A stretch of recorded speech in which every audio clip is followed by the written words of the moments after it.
Welcome to the afternoon services here at the Farmington Church of Christ. I hope everything's going well for you and your family. If you were able to join us this morning for our in-person worship services, it was good to see you. We got to see several, both in our 9:30 and our 11 o'clock service. Things went well. We expect that to continue to grow as things get at least a little bit closer to normal and we get a little bit more comfortable with what's going on around us. If you watched online this morning, then that's great. I definitely encourage you to continue to do so as long as you're comfortable with that. I do really appreciate all those that have been putting in the effort to make our online services available. Definitely want to thank Jared and Alex. They put in a lot of extra work to make these things what they are. And there's all kinds of offerings that are continuing to grow. So I hope that you continue to watch what we produce and continue to grow and learn in your faith. Today we're going to look at something that is a familiar text, a familiar passage, but it seems to me like sometimes those things get familiar, we get comfortable with them, and then we start to really take things for granted. So this afternoon we're going to take a step back. I'm going to read another chapter from our children's storybook Bible, and we're going to look at an event, again, something that's familiar, but I want you to see it as best as you can with new eyes and from a fresh perspective. So this is the feeding of the 5,000, and it comes from really all four Gospels. But we're going to specifically look at the Matthew text here in just a minute. But from the Storybook Bible, the text says, "There was once 5,000 tired and hungry, and probably very grumpy people, sitting on a hillside wanting their dinner. They'd come to hear Jesus that day.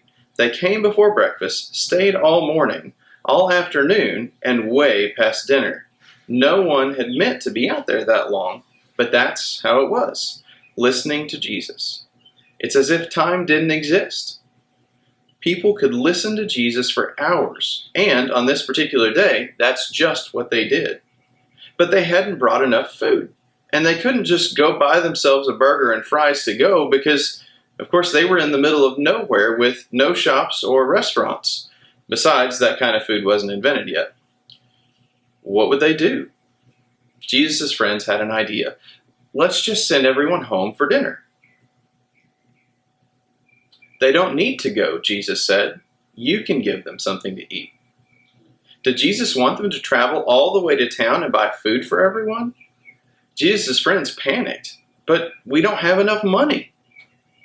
What food do you have? Jesus asked. Go and see. Now there was a little boy in the crowd. He had brought a lunch that his mother had made for him that morning. He looked at his 5 loaves and 2 fish. It wasn't much, not nearly enough for 5,000, but it was all he had. I have some, he said. Jesus' friends laughed when they saw his little lunch. That's not nearly enough, they said. But they were wrong. Jesus knew it didn't matter how much the little boy had. God would make it enough, more than enough. Jesus said, bring me what you have. And so the little boy gave Jesus his lunch. Jesus winked at the little boy and whispered in his ear, watch. How in the world will Jesus feed everyone with just that? Jesus' friends said, because they thought it was impossible. But Jesus knew the one who made all the fish in the oceans. And Jesus knew the one who was in the very beginning, who had made everything out of nothing at all. How hard would something like this be for someone like that? Jesus took the little boy's lunch, looked up to heaven, and thanked his Father. Then Jesus gave the little lunch back to his friends. As Jesus' friends started to hand out the food, do you know what? It was the strangest thing. No matter how much they broke off, there was always more, and more, and more. Enough for 5,000. Everyone ate as much as they wanted. Second helpings, third helpings, even fourths, until they were full. And still there were leftovers. Well, Jesus did many miracles like this. Things people thought couldn't happen that weren't natural. But it was the most natural thing in all the world. It's what God had been doing from the beginning, of course. Taking the nothing and making it everything. Taking the emptiness and filling it up. Taking the darkness and making it light. Sometimes we have the tendency to take things for granted. We don't really appreciate what we have until it's gone. And in our world today, there's a lot that has been taken from us. A lot of things that were normal, commonplace, everyday things that we've just taken for granted. And now as things have changed and those things have been taken away, all of a sudden we find ourselves truly appreciating what it was that we had. Let's look at the text and see what I'm talking about here in Matthew chapter 14.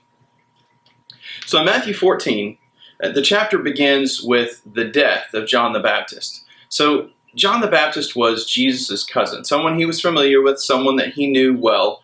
And as things happened, John made some enemies. And it was his enemies that then in turn took his life. And in John 14, Jesus just finds out about this. So his cousin had just died. Jesus found out about this, and he seeks to spend some time away from people, spend some time alone to process what's really going on. Because you remember, Jesus is fully human in addition to being fully God. He has emotions, he has thoughts, he has feelings, and right now he's feeling grief and loss. So what does he do? He seeks time to be alone. He seeks time to process, time to be with his Father, but that doesn't exactly happen. Starting in verse 13. Now, when Jesus heard this, and that's hearing the death of his cousin, he withdrew from there in a boat to a desolate place by himself. But when the crowds heard it, they followed him on foot from the towns. When he went ashore, he saw a great crowd, and he had compassion on them and healed their sick. Now when it was evening, the disciples came to him. This is a desolate place, and the day is now over. Send the crowds away to go into the villages and buy food for themselves. But Jesus said, they need not go away. You give them something to eat. You see, Jesus, in seeking time to be alone, doesn't exactly get what he wanted. He doesn't get that time alone, but instead, he finds people that were in need. Sometimes we find ourselves in situations wanting to simply just be alone, to be away, to get away from it all, and that's great, that's healthy, that's normal. But Jesus in this text saw people in need and he reacted. So Jesus, not taking any moment for granted, seized that opportunity to teach and to heal the sick. And this wasn't the first time that Jesus had been doing these miraculous sort of healings. His disciples had been following him as he traveled from place to place. His miracles began with this turning of water into wine at the wedding in Cana. He continued on. He healed multiple people. He cast out demons. His disciples saw truly impossible things that were possible for God. And so here, an everyday, commonplace situation happens. They're out in the middle of nowhere, time has passed, all of a sudden it's time to start thinking about dinner. And I don't know about you guys, but I seem to get hungry pretty much every day, usually about every 4 or 5 hours. And I don't always think ahead. So when situations like that happen, when I haven't thought ahead, when all of a sudden I look at the clock and I go, oh no, it's 7 o'clock, we haven't fed the kids, we've got to eat, what do we do? For us, it's easy. There's a drive-through nearby, there's always something that we can pick up, or we can throw something in the Instant Pot and have a meal within 30, 45 minutes. But in this day and time, in this culture, there wasn't a fast food restaurant around the corner. There wasn't an Instant Pot to cook food. Making a meal was an hours-long process. And that doesn't count the time that it took to get back in town, or the money that it would have took to buy the food if they'd gotten back in town. So here Jesus is taking what was commonplace, taking those things that were ordinary and turning it into this incredible teaching moment, truly making the most out of what he was given. So here Jesus is using this opportunity, teaching the people, reminding them that with God, anything is possible. You see, the disciples took this time for granted. They had seen Jesus do these things. They knew who they were following around. They knew who they were studying from. But they had taken for granted who he was. See, they knew that Jesus could do these miraculous healings, but they'd taken for granted the fact that he was God. With God, anything is possible. With God, a little can be enough. In our daily lives, there's a lot of things that we take for granted. And I think one of the things that we take for granted is our God.